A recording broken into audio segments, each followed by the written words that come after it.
In half of the program, I'll be joined by Gilbert van Kerkhoff, rotating chairman of the UWEE Group, who also witnessed the remarkable transformation of China over the past few decades.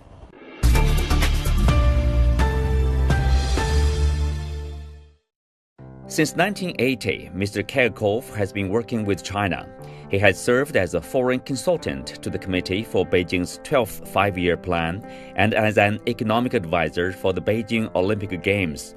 He has also received numerous accolades from the Chinese government, including the prestigious Friendship Award.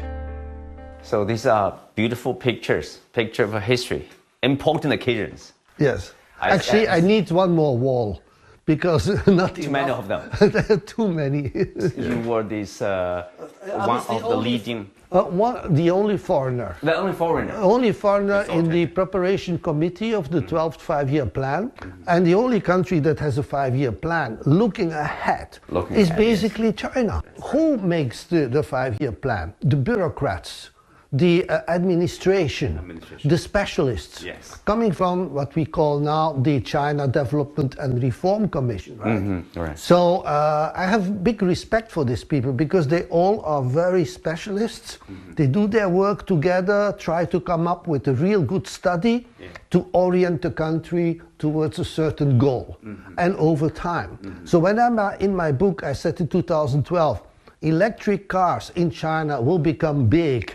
And everybody was telling me, oh, Gilbert, what are you talking about? Nonsense, they never can do it. Now you look at the figures today. 13 years ago. Yes. You were predicting the rise of the EVs. EVs. Was actually, that time they just started to talk about it. They said, oh, we will try to make a production of 1 million, new energy vehicles.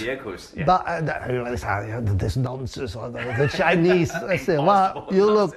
But Gilbert, I have a question. You talked about like China basically being the only country doing 5-year plans. But in a sense, every government, they do plans, right? You have to plan, okay, we are going to have an Olympic Games, so you plan ahead. What's the difference? Because only China plans ahead. You think in Belgium they plan ahead? If they plan ahead 3 months in advance, it's already not bad, Oh, right. No, it's like a sad joke. You can look Europe. How do they plan? They fail to plan. This is why their economy, their infrastructure is in the end is running behind. Where do we have the best infrastructure in terms of transport? Today is in China. You look Beijing, I think they are now close to having 1,000 kilometers of subways. And then you have the high-speed trains. Very convenient everywhere you go. Very convenient, So this is actually part of a major plan. And then you go to America, high-speed rail. Oh, come on, let's have, it's a joke. It has been for many, many years, but maybe they have 1 or 2 railway lines that are a little bit okay in the US. But if you say, for example, you want to go from LA to San Francisco, they have been talking about building a railway for years. Nothing done. Right. So this is the difference. Many countries fail to really sit down and in a logical way prepare for the future. I don't say that China is always right 100%. No. But anyway, you see the result today. We cannot complain too much, right? Right. Very little to complain about. But then, people would criticize China for, you have a planned economy. It's not based on, say, completely based on market. At least in the past, they would talk about that. They say, planning or planned economy in a very bad sense. Negative sense. Yes, planned economy, I would not criticize it that way. It is planned, but I think there is a need to plan ahead. There is a certain market economy. Yes, there are bad sides of it. You look at the competition within China between Chinese enterprises, they are killing each other.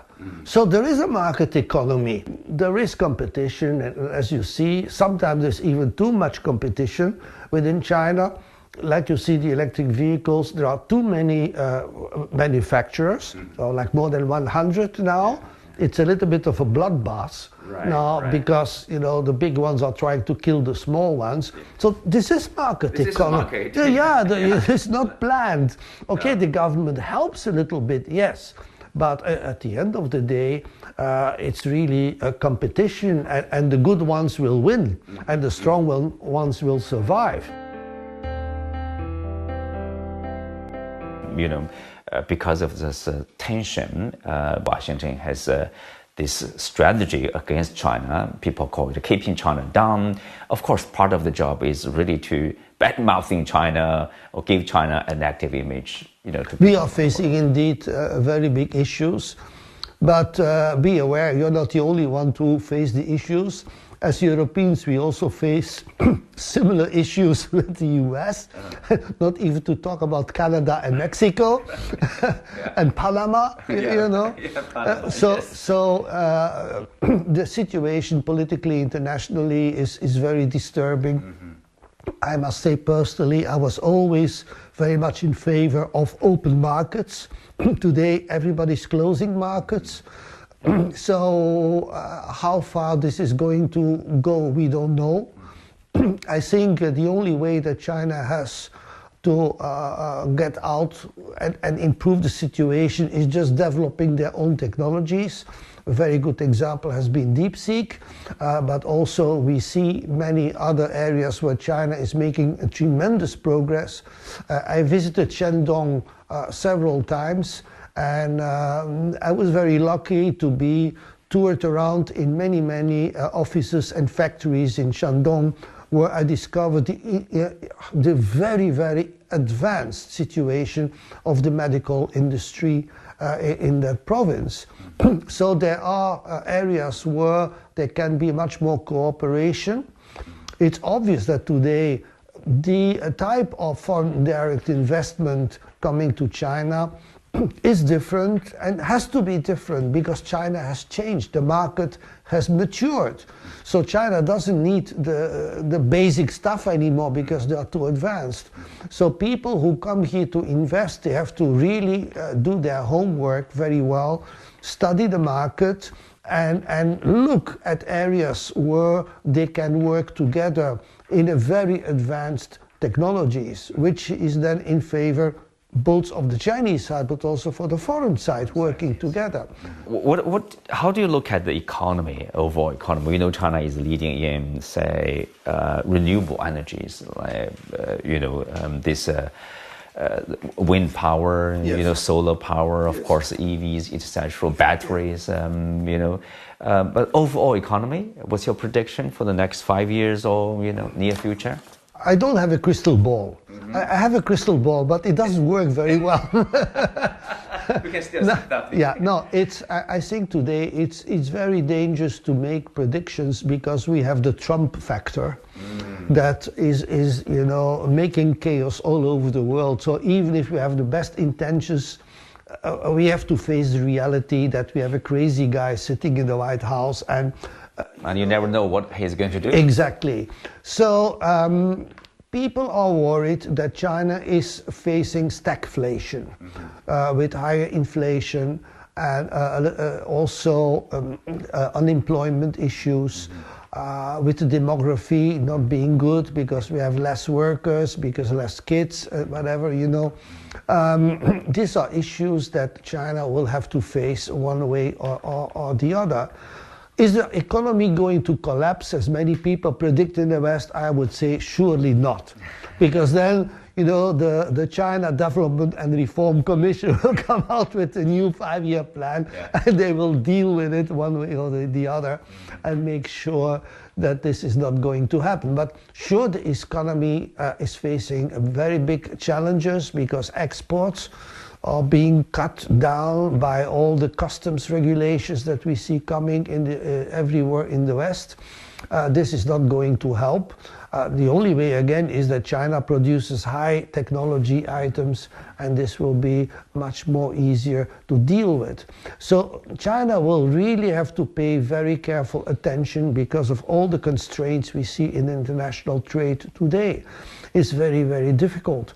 I think there is no magic stick we can see But I again repeat, when you see the success of DeepSeek, this is an excellent example. So we need more DeepSeeks in China, right?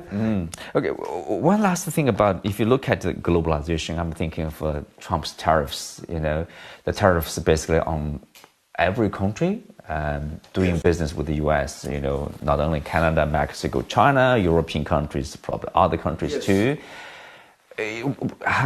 Obviously, it's a negative thing. I mean, to what degree globalization probably is retreating? Yes, globalization, unfortunately, is retreating. I was always very much in favor of globalization in the sense that if a country can do something very well, why not do in that country? And another country does other things. Else. And so we exchange our expertise and we exchange our products where they are made under the best conditions and at the best price. This is now being demolished, you know, by all this Trump tariffs, and I think it's counterproductive. Trump thinks that this is a magic wand that he's using, but I think it's going to turn against him sooner or later, because inflation is going to go up.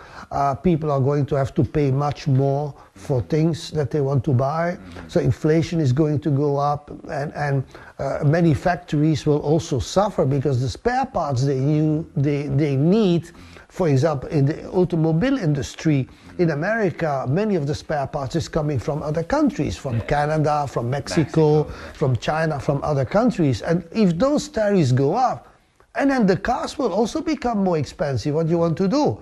And then, Trump says, yeah, China will pay. You know, it's not that China pays, it's the customer in America that will pay. You know, this apparently he doesn't understand. So this tariff war is very destructive and has no meaning. And I hope common sense will come back after a certain time. Yeah, China's high-tech sector, you mentioned the DeepSeek for a couple of times there. Are you confident there will be more, you know, probably progress or breakthroughs made similar to DeepSeek? Well, you see already telecom. I'm also a telecom guy. I've done a lot of telecommunication in my life. Where in the world can you find such an advanced environment in terms of telecommunications? Here in my office, I have 3 separate fiber optic cables. Oh, wow. So my internet is super fast. I'm very happy with it. Everybody is using high-tech equipment, mobiles. Okay, I'm using an Apple phone. You could say it's not Chinese, but it's made in China anyway. So, I mean, in terms of telecommunications, we are already very, very privileged here. Yesterday, I was talking with my IT guy who is helping me for my website, and he was calling me from France. And he was said, "Yo, Gilbert, you know, I have a big problem here because the Wi-Fi is so poor, the network is so poor. We all have 5G here. Many places you go in the world, you have 4G or even worse." And you mentioned renewables. I mean, I've been working with wind turbines. I was very impressed. You look at solar energy, it's also very advanced. I helped actually bring into China solar energy, the special solar energy, not with solar cells, but with heat. I brought in the people from Israel who are really the people who came up with those mirrors that shine onto a central tower that eats up a salt column, you know, to heat up and to produce electricity. So all this now is already being done in China. You see the solar locations. We are not even talking anymore in megawatts. We are talking in gigawatts that they are producing. So I think there China also has been pretty okay. They had some quality issues in the past, but I think now in terms of quality, China is doing very well. And they are crushing all the industries around the world. Very competitive, I'd say. Very competitive, yes. Thank you, Gilbert. Thank you for speaking. Welcome, welcome, sir. Yes.